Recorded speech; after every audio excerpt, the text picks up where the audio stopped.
Bon, je lui causerai après. Je dirai 2 mots. Merci beaucoup. J'ai l'impression qu'il y a tout le monde qui s'est éclaté là partout. Hein. C'était magnifique.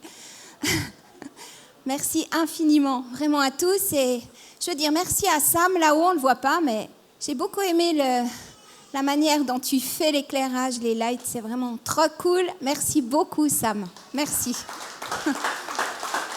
C'est très beau, vraiment beau. Et on a une personne qu'on a oublié de nommer, mais qui est devenue responsable pendant cette année, c'est Tim Ponce. Tim, tu veux te lever? Il est... Voilà.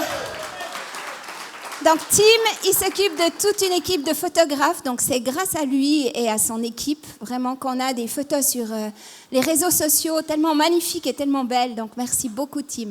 Vraiment, merci. Alors... Cette semaine, je crois que c'était cette semaine, ou c'était un des mariages qu'on a vécu au mois d'août, parce qu'on en a eu juste 3 au Gospel Center, 3 mariages.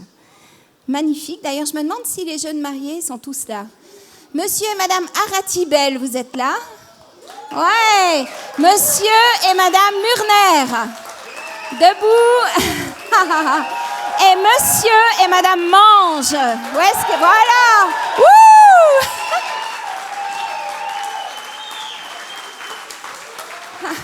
Bravo, c'est magnifique. Quand je vous dis que c'est la multiplication, là, il y a beaucoup d'espoir. Hein. Pour tous ceux qui cherchent quelqu'un, ici, vous allez trouver, c'est sûr.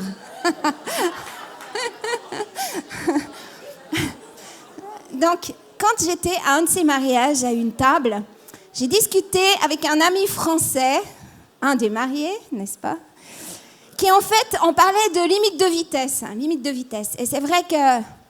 Alors, on a nos limites de vitesse qu'on connaît. On sait que c'est 80 chez nous, 120 ou 80, 120. Et puis en France, il me semblait que c'était 90 sur les routes nationales. Et puis voilà, qui m'explique que... 90. Bon, moi, j'ai une partie de ma famille française, hein, quand même. Alors... Donc, 90. Et il m'explique qu'en fait, ça vient de baisser à 80. Et puis que quand, par contre, on va en Allemagne, alors à ce moment-là, sur certaines autoroutes allemandes, il n'y a pas de limitation. Donc en fait, je dirais que quand on est dans un pays, dans un endroit, c'est important de connaître un tout petit peu les limitations, les codes, les règles qui sont en vigueur dans ce pays-là. Et spirituellement, c'est la même chose. Il y a certains principes qui sont des principes de vie qu'on doit connaître. Autant on doit les connaître pratiquement, par exemple quand on roule, autant on doit les connaître spirituellement en étant dans le royaume de Dieu. Et quand on donne sa vie au Seigneur, quand on accepte Jésus comme sauveur et Seigneur de sa vie, on change de royaume et on se trouve dans le royaume de Dieu. Et le royaume de Dieu ne fonctionne pas selon les mêmes principes que le monde qui est autour de nous. Il y a d'autres principes. Et heureusement, parce qu'ils sont juste excellents, ces principes.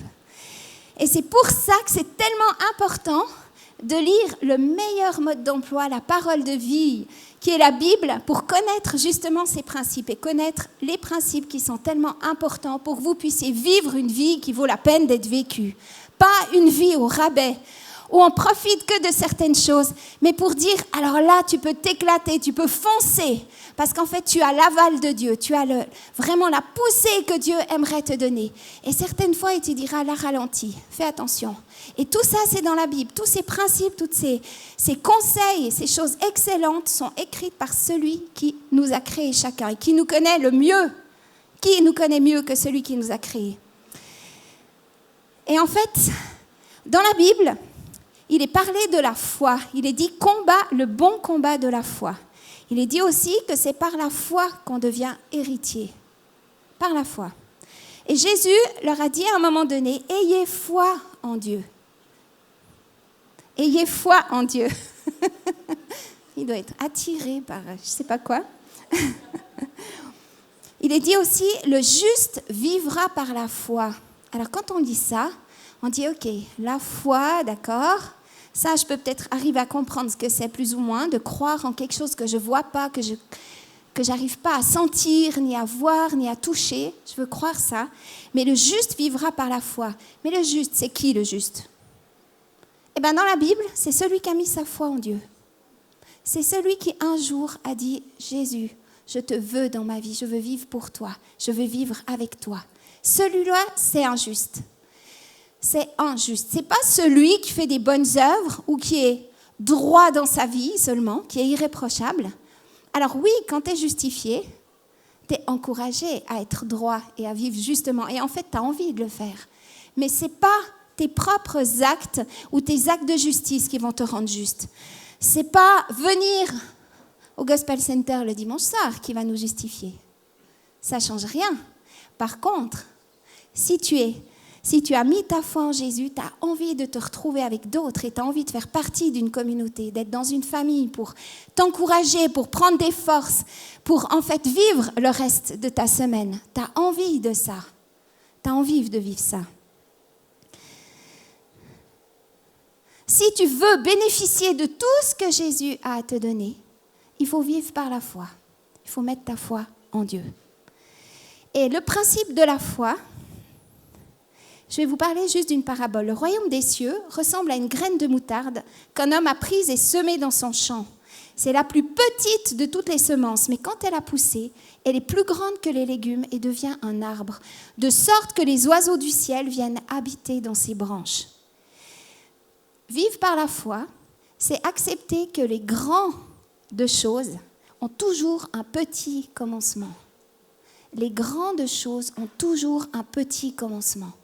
Parce que quand on imagine la foi, on voit ce verset qui déplace les montagnes, on voit ces choses, on voit les grandes choses, on voit... Moi, ce qui m'a réjoui dimanche passé, c'était de voir les photos de Jean-Luc avec ces milliers de personnes dans plusieurs pays du monde qui acceptent, qui réalisent qu'ils ont besoin de Jésus. Ça, c'est juste extraordinaire. Mais ces grandes choses, elles ont toujours un petit commencement. Parce que ça, c'est la loi de l'univers. C'est comme ça que Dieu a fait les choses. Et quand on se retourne autour, qu'on regarde un peu la nature, il y en a une qui me fait de l'œil là. Quand on regarde la nature autour de nous, on voit que tout commence petit. Quand on voyait le tout petit bébé que Marc avait dans ses bras, Emmanuel, magnifique petite fille, ça commence petit, mais c'est plein de promesses. Mais ça commence petit. Et c'est ça le contraste, la petitesse d'un grain de moutarde. Choisis un grain de moutarde parce qu'à l'époque, c'était la plus petite graine que les agriculteurs pouvaient planter. Maintenant, il y en a des beaucoup plus petites que ça, mais à l'époque, c'était ça. En plus, quand ça grandissait, ça devenait vraiment immense. Chez nous, ça fait quoi, 1,50 m maximum. Dans ces pays du Moyen-Orient, ça allait jusqu'à 3 mètres. Donc, on comprend que ça devenait grand. Et je dirais que même le public qui a écouté Jésus à l'époque, quand il expliquait son histoire sur la graine de moutarde, je pense qu'ils n'ont pas vraiment compris parce que eux, ce qu'ils attendaient, c'est que le royaume que Jésus amenait puisse faire partir les Romains. Donc ils attendaient quelque chose d'énorme et d'extraordinaire. Et je ne suis même pas sûre qu'ils ont vraiment compris ce que Jésus voulait dire. Que les immenses et les grandes choses commencent par des petits commencements. Les chants qu'on a chantés à la louange, en fait, ils sont faits à partir de 8 notes, véritablement. Mais ça donne des chants extraordinaires. Bon, après, on en met plein entre deux, hein, mais ça commence avec peu de choses. Quand on parlait, il y a plusieurs dimanches auparavant, de la multiplication, ça a commencé avec 5 pains et 2 poissons. Au moment où Jésus a nourri 5000 hommes, c'était à partir de 5 pains et 2 poissons, de petites choses. Mais Jésus l'a multiplié. Quand les murailles de la ville de Jéricho sont tombées, qu'est-ce qu'ils ont fait? Ils ont commencé à marcher. Et en plus, en silence. Franchement, il n'y avait rien pour faire tomber une muraille, rien du tout. Mais c'est comme ça que les choses se sont passées. Moi, je crois vraiment que certaines fois, et je me suis sentie reprise aussi moi-même, certaines fois, on parle d'incrédulité, mais une manifestation de l'incrédulité, de ne pas croire en les choses, ça peut être aussi quand, par exemple, je n'accorde pas d'importance aux petits commencements. Il y a des choses qui démarrent, il y a des petites choses qui se font, il y a des... Peut-être Dieu me parle d'une certaine manière, mais assez doucement, assez paisiblement, et en fait, j'y accorde pas d'importance. Et ça, pour moi, c'est de l'incrédulité. Parce que c'est comme si la petite plante qui commençait à pousser, je marchais dessus, et en fait, elle n'aura jamais l'occasion de grandir, jamais. Parce qu'en fait, je l'ai tuée là où elle était. Et l'incrédulité, une manifestation d'incrédulité, ça peut être justement quand j'arrive plus à penser en termes de semences, en termes de quelque chose que je mets en terre et qui va grandir, mais que je ne vais pas voir grandir tout de suite. Je ne vais pas le voir tout de suite, mais il est là, il est bien vivant. Les grandes choses ont un petit commencement. Je dirais, si moi, par exemple, j'avais envie d'être leader, peut-être à l'époque, mon responsable, il m'aurait dit, commence à servir. Ça, c'est une bonne chose pour devenir leader. Commence à servir. Je vois Tim, par exemple, qu'on a applaudi tout à l'heure, il a servi pendant longtemps comme photographe. Et voilà que durant cette année, on a réalisé qu'en fait, depuis longtemps, il avait les compétences pour devenir un responsable de secteur et de gérer une équipe. Ça ne s'est pas fait plus vite, mais il a attendu simplement. En fait, il a servi et en fait, il est devenu responsable d'équipe. Et ça, c'est juste le début de sa vie. Parce qu'en fait, il n'imagine pas ce que Dieu a en réserve pour lui. En tant que leader, en tant qu'homme, Dieu a des belles choses pour lui. Et ça, c'est sa première étape, c'est son début. Je dirais, rêvons grand, mais commençons petit. Et des fois, on a de la peine à attendre. On aime bien ce qui va vite. L'autre jour, je discutais avec Patrick dans la voiture et puis je me suis surpris je me fais chauffer des trucs au micro-ondes. Des fois, j'aime bien le chocolat chaud. Alors le soir, je mets mes pieds sur le salon, la table du salon. Je me vautre dans le canapé et je prends un chocolat chaud. Ça, c'est vraiment un moment de pur bonheur. Mais le chocolat chaud, il lui faut à peu près, je dirais, 1 minute et demie à peu près pour devenir chaud.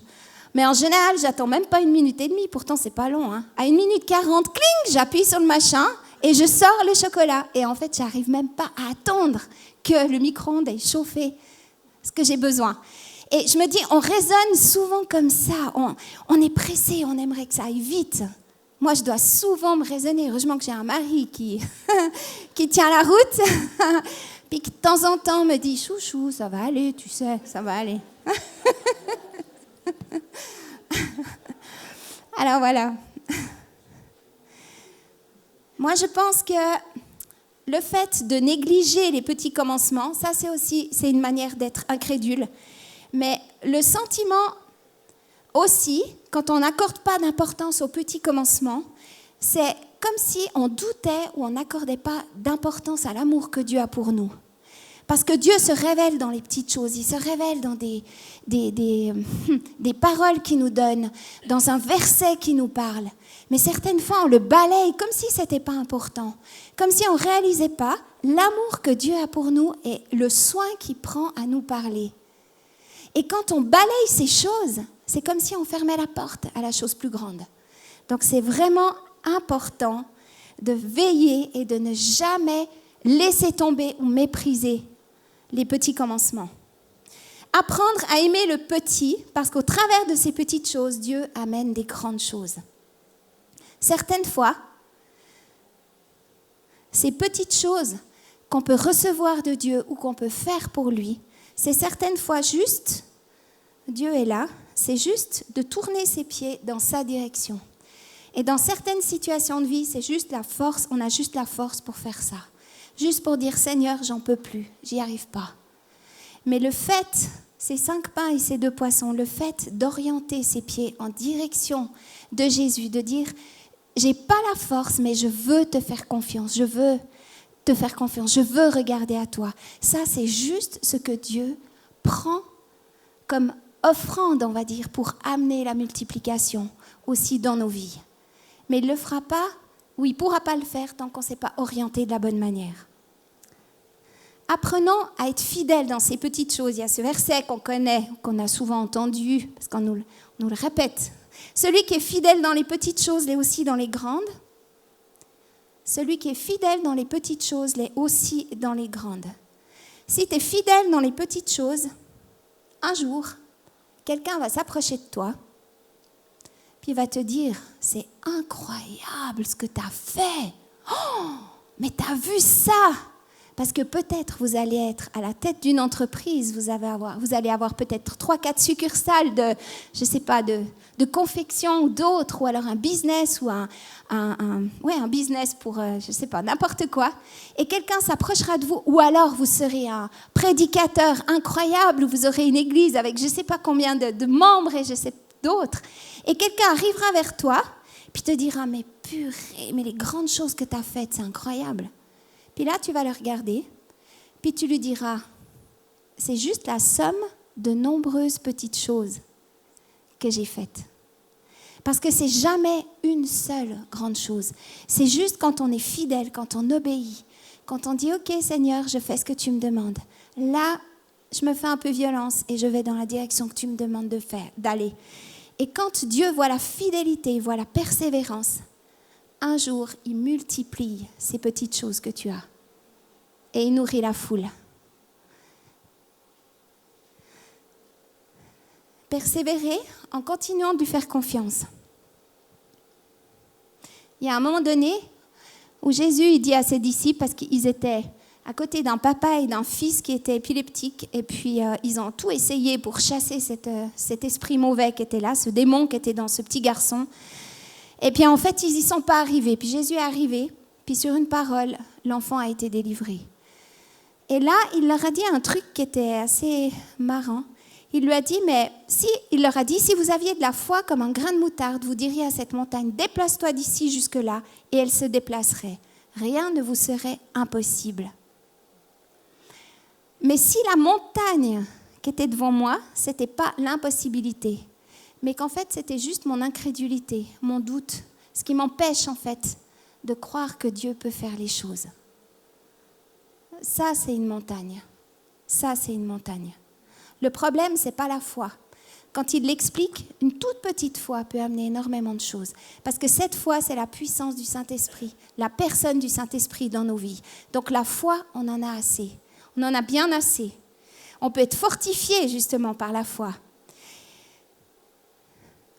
Abraham, quand il avait presque 100 ans, 99 ans ou 100 ans, qu'en fait il voyait qu'il n'avait toujours pas de fils, à un moment donné, il est dit de lui, il n'a pas douté par incrédulité de la promesse de Dieu, mais il a été fortifié par la foi et il a rendu gloire à Dieu. Ça veut dire que cette foi, cette personne du Saint-Esprit en vous peut vous fortifier. Une foi qui persévère pour un job, pour un stage, pour un voisin, pour une fille, pour un fils, pour un mari, pour que sais-je, tellement d'autres choses, pour des finances qui sont là ou qui ne sont pas là. Persévérez vraiment dans cette foi.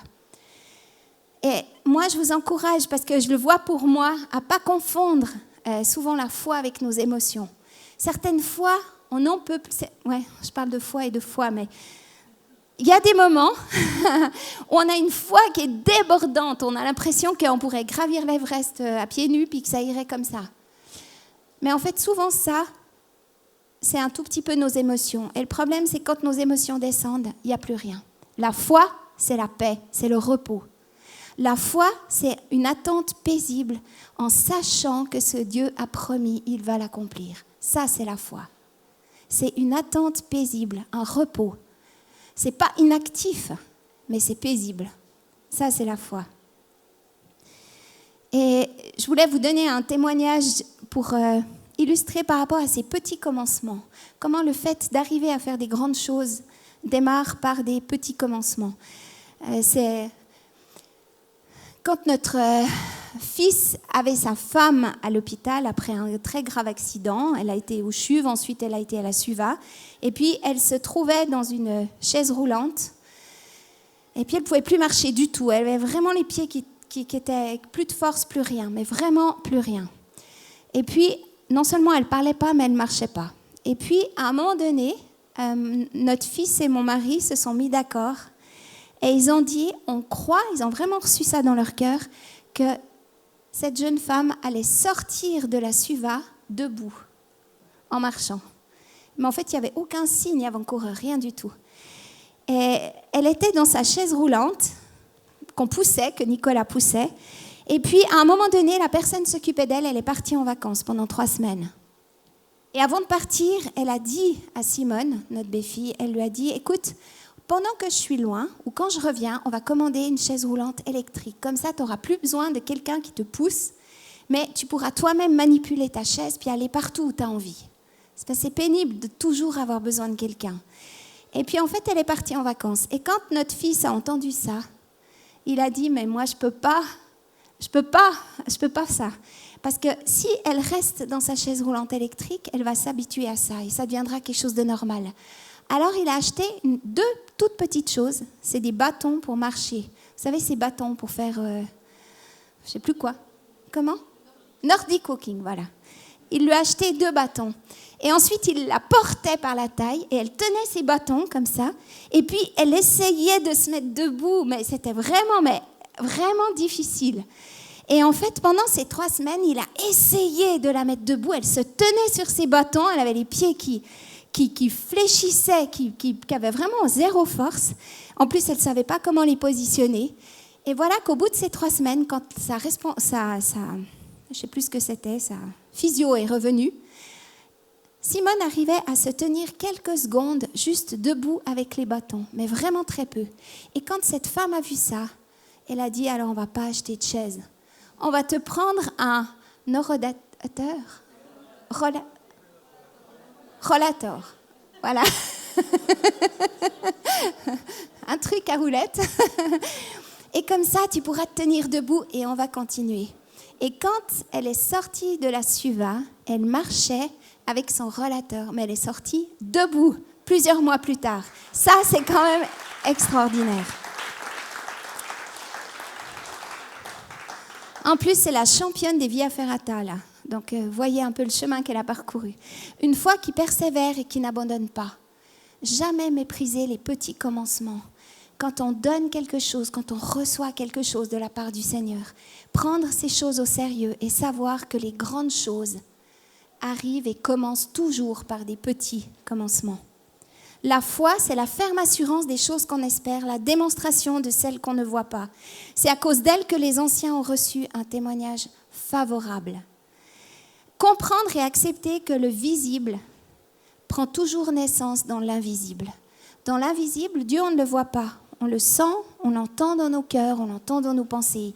C'est une présence incroyable, un Père qui nous aime. Mais les choses visibles prennent naissance dans l'invisible. Ça veut dire qu'au moment où tu mets ta foi en action, où tu orientes tes pas en direction de Dieu, où tu fais un acte, où tu démarres quelque chose, tu veux démarrer une entreprise, tu dis, je vais commencer par le début. Attends pas d'avoir 3 secrétaires, 2 comptables, un directeur et un assistant avant de commencer quelque chose. Mais commençons avec des petites choses. On met la main à la pâte, on se débrouille, on y va, on démarre. Et on commence quelque chose. On croit que Dieu est avec nous. On croit que ce qui est dans l'invisible va venir dans le visible. Il est dit dans Ésaïe 43, ne pensez plus aux premiers événements. Ne cherchez plus à comprendre ce qui est ancien. Je vais faire une chose nouvelle qui est déjà en germe. Une chose nouvelle qui est déjà en germe. Ne la remarquerez-vous pas ? Je vais tracer un chemin en plein désert et mettre des fleuves dans les endroits arides. Je trouve que ce passage, il est rempli de promesses pour toutes les situations qu'on peut vivre aussi chacun, pour tous les défis qu'on a devant nous, pour ceux qui veulent se lancer dans quelque chose de nouveau, ceux qui veulent créer quelque chose, ceux qui sont en lutte aussi avec des situations difficiles, de dire les choses, elles sont en germe, même si on ne les voit pas avec nos yeux. Elles sont formées dans le monde invisible. Dieu commence à arroser ce qui a été semé par nos paroles, par nos actes, par notre foi mise en action, par des petites choses qu'on fait pour dire ça va aller. Je me rappelle, nous, une fois, on n'avait vraiment plus tellement de sous, même plus grand-chose. Parce qu'à l'époque, en fait, il n'y a que Philippe qui travaillait, on a 4 enfants. Et puis... je me rappelle qu'une fois, on n'avait presque plus rien, puis on s'était dit, on va aller au restaurant. Voilà, ça, c'était pas la chose à faire, hein. Parce que si mes parents avaient été là, ils auraient dit, mais il faut économiser. C'est vrai. Mais en fait, on est allé au restaurant. On a utilisé ce qui nous restait pour se faire une soirée qui était juste magnifique. Vous ne croyez pas, mais on a fini le mois quand même. On a réussi. Et des fois... C'est aussi l'attitude qu'on a de dire, Seigneur, ben oui, c'est vrai, j'ai plus grand-chose. Mais tout d'un coup, Dieu, qui est un Père extraordinaire, il te dit, vas-y, va manger une pizza avec ton mari. Allez, ça, c'est la bonne chose à faire. Et Dieu, il est différent.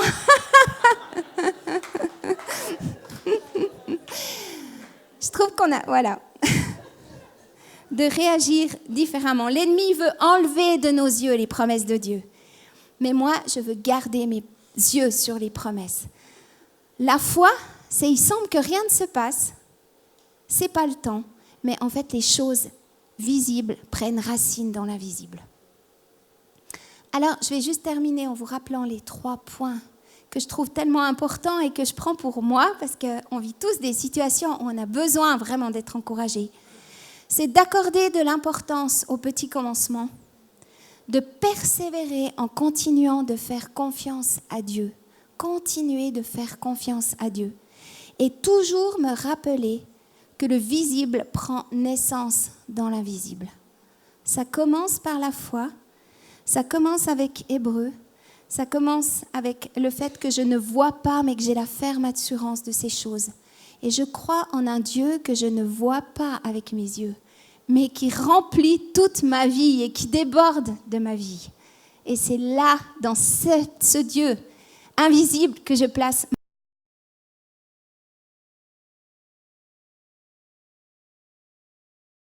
ma confiance. Accorder de l'importance aux petits commencements, persévérer en continuant de faire confiance à Dieu et toujours me rappeler que le visible prend naissance dans l'invisible. J'aimerais vous demander de vous lever.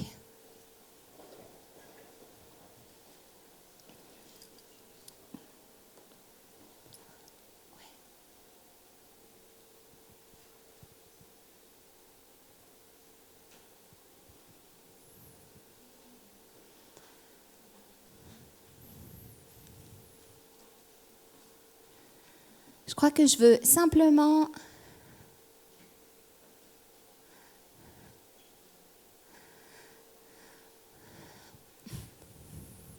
en fait, Dieu a énormément de projets et de bonnes choses pour cette Église, cette communauté. Mais cette communauté, elle est composée de toi, de moi, de chacun d'entre nous. Et en fait, Dieu n'ira pas plus vite que ce qu'on peut faire nous et ce qu'on peut être nous. Et en fait, quand on se retrouve comme ça le dimanche, c'est vraiment pour s'encourager, pour prendre des forces, pour mutuellement se fortifier dans la foi, pour avoir des paroles de bénédiction les uns pour les autres, pour que Dieu, au travers de ce qu'on entend, au travers de la louange, au travers du temps de Sainte Seine qu'on a vécu, puisse vraiment faire son œuvre dans nos vies, puisse te fortifier, puisse agrandir ou prolonger tes racines, faire en sorte que ces petites choses qui sont en germe dans notre vie puissent commencer à porter des racines encore plus profondes. Et tout ça pourquoi ? Pour qu'au moment où tu sors de cet endroit, quand tu rentres dans la vraie vie, dans ta vie de tous les jours, dans ta famille, dans ton lieu de travail, là où Dieu t'a placé, dans les contacts que tu vas avoir pendant la semaine, que tu puisses être quelqu'un qui déverse vraiment de l'eau fraîche sur les personnes qui sont en face de toi, que tu puisses irradier vraiment de cet amour et de cette présence de Dieu.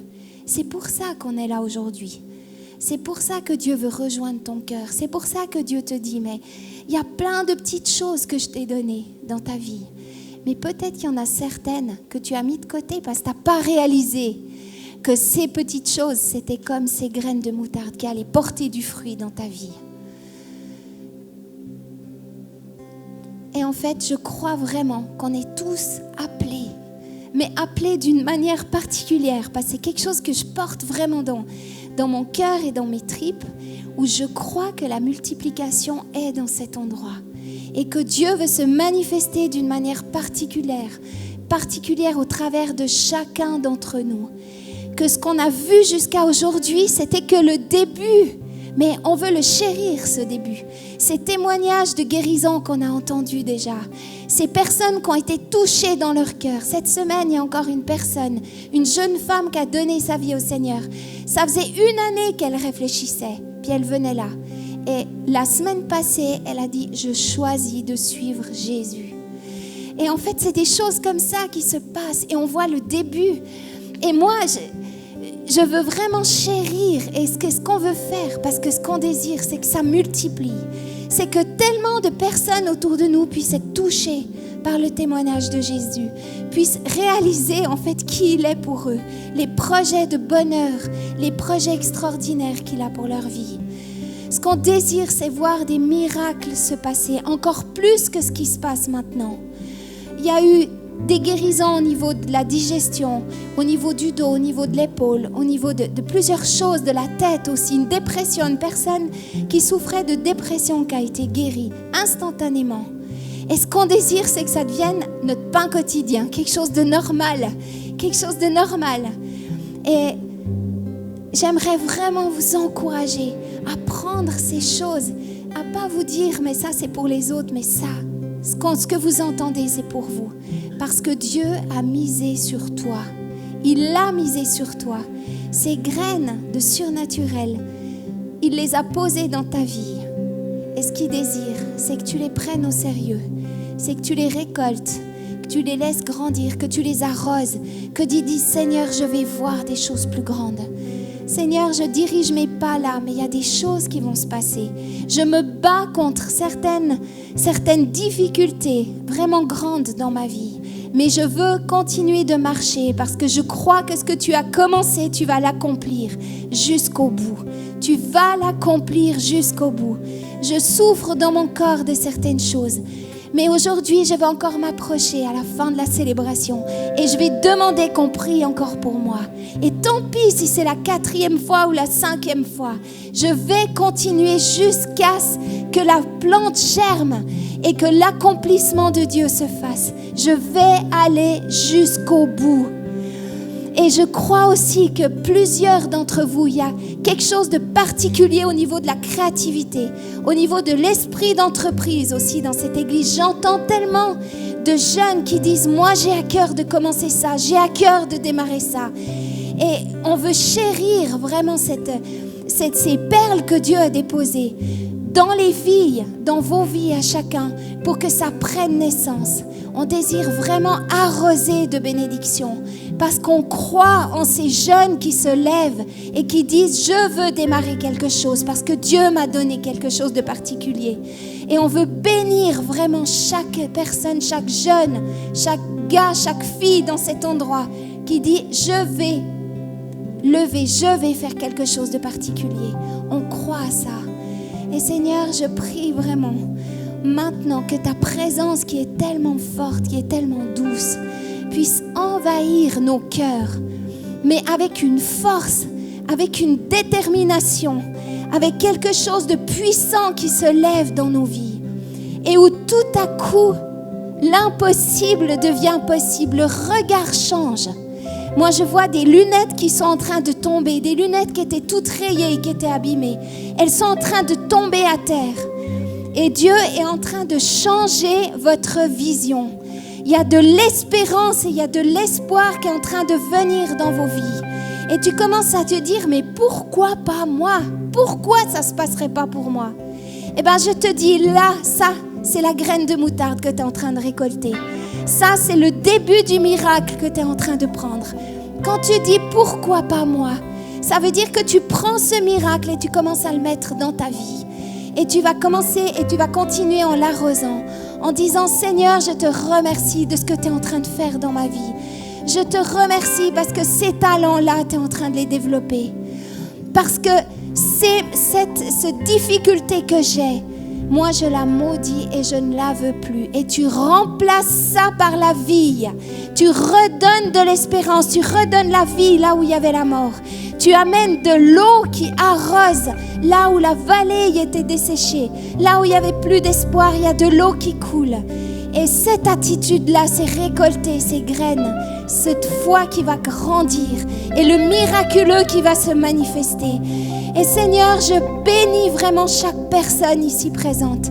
Je bénis chacun, chaque femme, chaque homme représenté. Parce que tu les connais comme Patrick l'a dit avant. Tu nous connais tellement bien, tu nous as fait, tu nous as voulu de cette manière-là. Et ta création, tu en prends soin. Tu en prends soin. Parce qu'on est unique. On n'est pas semblable. On est chacun unique. Et tu nous aimes d'une manière unique. Et Seigneur, merci de bénir et d'arroser vraiment chacun. D'amener vraiment encore plus ce que tu désires amener dans les vies. Que le miracle se manifeste, Seigneur. Que des choses incroyables commencent à se passer. Que des choses qu'on n'avait jamais vues puissent commencer à prendre place dans cet endroit. Mais pas seulement pour ici, mais pour que ça se manifeste à l'extérieur. Pour que dans notre lieu de travail, ça se manifeste. Que dans notre famille, le climat change. Que par rapport à des personnes qu'on a à cœur, tout d'un coup, les yeux s'ouvrent et l'évangile est prêché d'une manière différente. Merci Jésus, merci Saint-Esprit de ce que tu fais maintenant, de ce que tu amènes maintenant.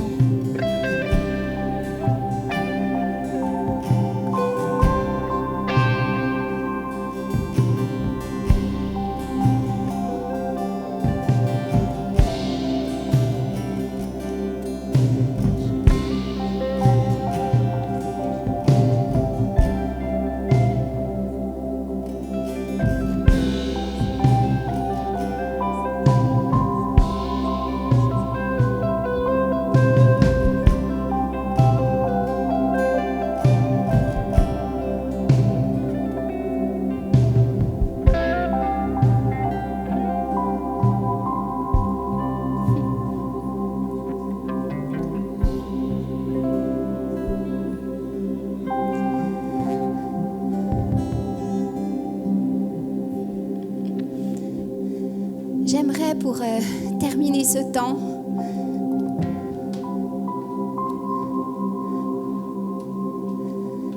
maintenant que vous avez saisi comme moi aussi pour ma vie, j'ai saisi certaines choses que Dieu voulait me dire et voulait me parler spécifiquement pour moi.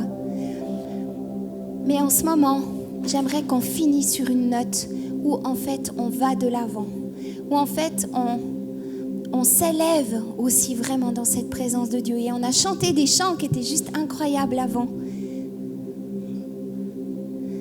Aussi pour rentrer, c'est vrai, c'est vraiment cette thématique d'avoir un son nouveau, le son qu'on va amener à l'extérieur. Parce que ce son, il résonne déjà dans nos vies, parce qu'on l'entend. On entend la voix de Dieu.